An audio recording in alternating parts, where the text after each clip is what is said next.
সব প্রাণীর প্রতি টান বা মায়া থাকতে হয়। মানুষ হিসেবে এটা আমাদের মানবিকতা।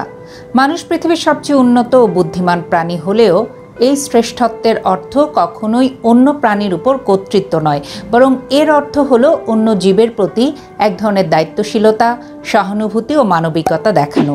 আমাদের হৃদয়ে শুধু মানুষের জন্য নয়, সব জীবের জন্য ভালোবাসা থাকা উচিত।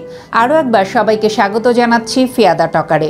আমরা যেহেতু সৃষ্টির সেরা জীব, এই সেরা জীব হিসেবে আমাদের অনেক কিছু দায়িত্ব আছে। ধরেন আপনার বেলকনিতে অনেক পাখি আসছে, আপনি চাইলেই খুব অল্প দামে কিছু হয়তো ছোট ছোট বাটি, তাদের খাবার দেওয়ার উপযোগী কোনো একটা পাত্র কিনলেন, কয়েকটা কিনলেন, সেটা বারান্দায় সুন্দরভাবে সাজিয়ে রাখলেন, কিছু খাবার দিলেন, খুব বেশি কিছু না, অল্প পরিমাণ। তারা যখন আসবে এবং দেখবে তাদের জন্য পানির ব্যবস্থা আছে, খাওয়ার ব্যবস্থা আছে, তারা কিন্তু নিয়মিত আসবে। একটা সময় তারা আপনার খুব কাছাকাছি চলে আসবে, আপনার মধ্যেও একটা ভালো লাগা তৈরি হবে। পথের মধ্যে অনেক সময় দেখবেন যে কিছু হয়তো আপনি কুকুর বেড়াল দেখছেন, যেগুলো বোঝাই যায় যে এরা অনেক দীর্ঘ সময় হয়তো না খেয়ে আছে। সামান্য পরিমাণ অর্থ খরচ করে তাকে একটা রুটি কিনে দিলেন, অথবা এমনও হতে পারে যে আপনার বাসায় অনেক খাবার মিসইউজ হচ্ছে, সেই খাবারগুলো থেকেও একটা পলিথিনে করে বা একটা প্যাকেটে করে একটু জমিয়ে রেখে আপনি যখন বের হচ্ছেন তখন হয়তো সেই খাবারটা ওই কুকুর বা বেড়ালটাকে দিচ্ছেন।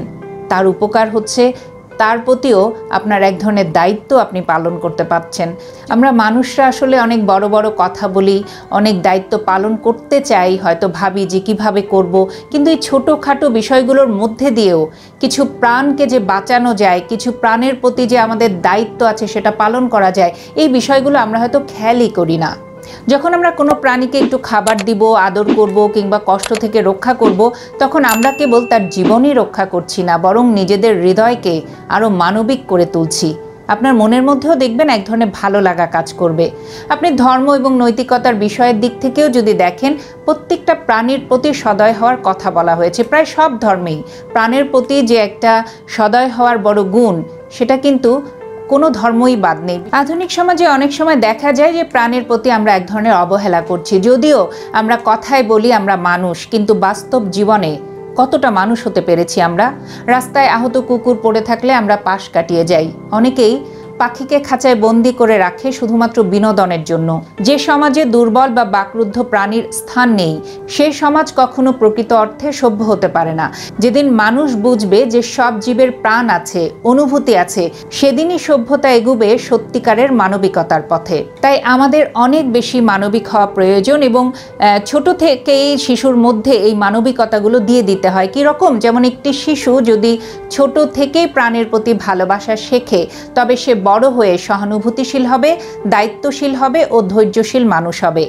জীবের প্রতি মায়া মানুষের রাগ, অহংকার, হিংস্রতা কমিয়ে তাকে নম্র করে তোলে। প্রাণীর প্রতি যত্ন নেওয়া আমাদের মধ্যে সহানুভূতি, ধৈর্য এবং স্নেহের মতো গুণাবলী গড়ে তোলে, যা আমাদের সম্পর্কেও ইতিবাচক প্রভাব ফেলে। প্রাণীর প্রতি ভালোবাসা মানেই কিন্তু প্রকৃতির প্রতি ভালোবাসা। প্রতিটি জীব প্রকৃতির ভারসাম্য রক্ষা করে। একটি পাখি বলি, একটি ব্যাঙ বলি, একটি বাঘ বলি, সবই কিন্তু প্রকৃতির চক্রের গুরুত্বপূর্ণ অংশ। মনে রাখবেন, সব প্রাণীর প্রতি টান বা মায়া রাখা কেবল আবেগ নয়, এটি আমাদের এক ধরনের দায়িত্ব। আমরা মানুষ, আমাদের হাতে পৃথিবীকে আরও শান্তিপূর্ণ, সহানুভূতিশীল ও ভারসাম্যপূর্ণ করে তোলার ক্ষমতা রয়েছে। সেই ক্ষমতা তখনই অর্থবহ হয় যখন আমরা দুর্বল, বাকহীন প্রাণীর দিকেও মমতার হাত বাড়িয়ে দেই। প্রকৃত মানবিকতা তখনই প্রকাশ পায় যখন আমরা নিরীহ প্রাণীর আর্তনাদ শুনতে পাই, তাদের কষ্ট অনুভব করি, তাদের পাশে দাঁড়াই। তাই মানুষ হন শুধু রক্ত মাংসে নয়, অনুভবে, কর্মে ও হৃদয়ে। সব জীবের প্রতি ভালোবাসা দিয়েই গড়ে তুলুন একটি মানবিক পৃথিবী। ভালো থাকবেন সবাই। আবারও নতুন কোনো ভিডিও নিয়ে খুব দ্রুত ফিরে আসবো। চোখ রাখবেন ফিয়াদা টকারে।